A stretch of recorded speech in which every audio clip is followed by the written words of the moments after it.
Leyla, Leyla, sana mecburum ama geri dönemem. Eyvah, eyvah, ona yine geceleri zehir edemem. Leyla, Leyla, sana mecnunum ama seni bilemem. Olmaz, olmaz, zorla yine sana beni sev diyemem.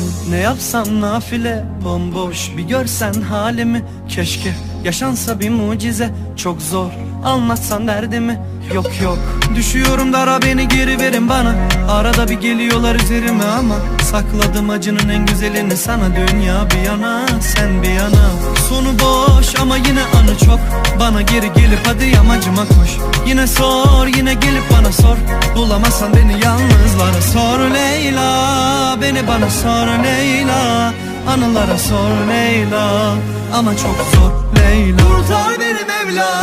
Leyla, Leyla, sana mecburum ama geri dönemem.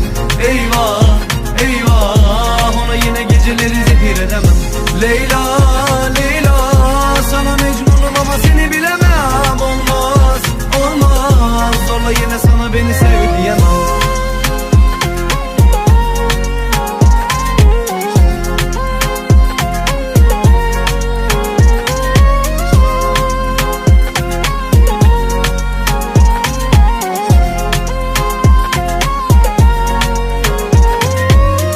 Boynuma kaç, gel geri bana. Acıma ruhuma, açtığın yaralara ağlamam asla yok.